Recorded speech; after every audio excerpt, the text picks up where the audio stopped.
হাই নমস্কাৰ welcome back to নামনি construction যেতিয়া আপোনালোকে বিল্ডিং এটা বনায় তেতিয়া হয়তো আপোনালোকক বহুতে কয় যে বিল্ডিঙৰ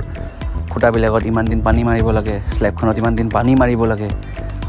সেই বহুতো যিখিনি কনফিউজন আছে যে পানী কিমান দিন মাৰিব লাগে আৰু পানী একচুৱেলি মাৰিব কিয় লাগে তো সেইটো বস্তুৰ ওপৰত কোনো ধৰণৰ প্ৰপাৰ ইনফৰ্মেশ্যন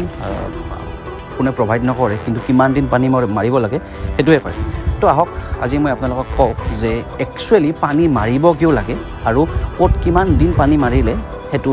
ষ্ট্ৰাকচাৰ ষ্ট্ৰং বুলি আমি মানো তো আহক সেইটোৰ বিষয়ে অলপমান আপোনালোকক দেখাবলৈ চেষ্টা কৰোঁ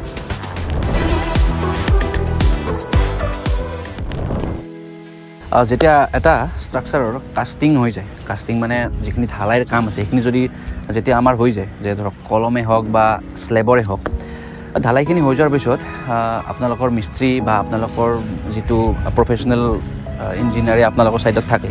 তেওঁলোকে আপোনালোকক কয় যে পানী ইয়াতে যদি ছাদ ঢালাই কৰিব লগা হয় ছাদ ঢালাই টাইমত 14 দিন পানী মাৰিব লাগে 20 দিন পানী মাৰিব লাগে কলমতে 3 দিন 4 দিন যিখিনি পানী মাৰিব লাগে তো একচুৱেলি পানী মাৰাৰ যিটো মেইন ৰিজন আছে ইয়াতে আপোনালোকে চাব পাৰে এইটো এটা কলম আমাৰ কাষ্টিং হৈ ইয়াতে প্লাষ্টাৰ হৈ গৈছে আৰু যেতিয়া এইটো কলম কাষ্টিং হৈছিল তেতিয়াতো প্ৰপাৰ যিখিনি ৱাটাৰ চিমেণ্ট ৰেচিঅ' থাকে সেই ৰেচিঅ'খিনি মিক্স কৰিয়ে আমি ইয়াতে কাষ্টিং কৰোঁ তাত এক্সট্ৰা পানী মাৰিব লাগে বুলি কথা নাই যে পানী মাৰিলেহে এইটো ষ্ট্ৰং হয় এনেকুৱা নহয় কিন্তু যেতিয়া আমাৰ সূৰ্যৰ যিটো কেপাচিটি যে পানী যদি ডাইৰেক্ট পায় সি শুহি লৈ ভাপ হৈ আমাৰ বৰষুণৰ সৃষ্টি কৰে পিছত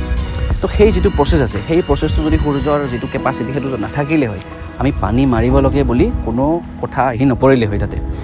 তো মেইন ৰিজনটো হ'ল কি আমি এই কলমটোক বা যিখিনি আমাৰ কাষ্টিং হৈ গৈছে সেই কাষ্টিং কৰা ছাদ বা কলমকে আমি পানী খুৱাব লাগে বুলি কোনো কথা আহি নপৰে কোনো কথা নাই মানে সেইটো তো আমাৰ মেইন উদ্দেশ্যটো হৈছে কি সূৰ্যই যদি পানী টানি নিয়ে তাৰ ভিতৰত যিখিনি আমি আগাৰ দিনা বা তাৰে একদিন দুদিন আগতে যেতিয়া কাষ্টিং হৈ গৈছিল সেই কাষ্টিং কৰাৰ লগত যিখিনি ৱাটাৰ চিমেণ্ট ৰেচিঅ' যিখিনি ৱাটাৰ আমি তাত মিক্স কৰিছিলোঁ সেইখিনি পানীহে আমি টানি দিব নালাগে তাত এক্সট্ৰা পানী এই কলম কাষ্টিং হওক বা স্লেবৰে পানী খুৱাব লাগে বুলি কোনো কথা আহি নপৰে তো আমাৰ পানী মাৰাৰ মেইন কাৰণটো হ'ল কি আমি যাতে সূৰ্যক সেই এক্সট্ৰা যিটো আমি বাহিৰৰ পৰা আমি ইয়াতে ইম্প'জ কৰিম পানীখিনি তো সেইখিনি পানীহে যাতে টানি নিওঁ ভিতৰৰ পৰা পানী নিওঁ তো মেইন কাৰণ এইটোৱে পানী ইয়াক খুৱাই থাকিবলৈ ইয়াতে স্লেব যেতিয়া আমি কাষ্টিং কৰোঁ কাষ্টিং কৰাৰ পিছদিনা ইয়াতে বান্ধ দি আমি সচৰাচৰ ইয়াতে পানী দি ৰাখোঁ ইয়াতে কোনো বানপানীৰ নিচিনা পানী দি ৰাখিব লাগে বুলি কোনো কথাই নপৰে ফাৰ্ষ্ট অফ অলটো ইয়াতে সৰু যিখিনি পানী সাধাৰণকৈ অলপ পানীত 14 দিন থৈ দিলেও আমাৰ কোনো অসুবিধা নাহে ইয়াতে নন ষ্টপ বানপানীৰ নিচিনা পানী থাকিবলৈ কোনো কথা নাই তো সেইটোৱে মেইন ৰিজন সূৰ্যৰ যদি কেপাচিটি নাথাকিলে হয় পানী টানি নিয়া আমি পানী মাৰিব নালাগিলে হয়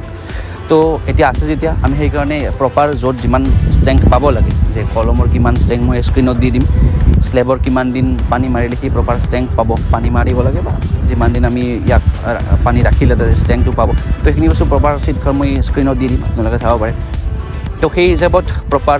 ইঞ্জিনিয়াৰিং ৱেত নিজৰ ঘৰটো কনষ্ট্ৰাকশ্যন কৰক আৰু যদি আপুনি ভাবি আছে নিজৰ ঘৰটো প্ৰপাৰ ইঞ্জিনিয়াৰিং ৱেত কনষ্ট্ৰাকশ্যন কৰিম বুলি তেনেহ'লে আমাক তলত দিয়া নম্বৰত যোগাযোগ কৰিব পাৰে ধন্যবাদ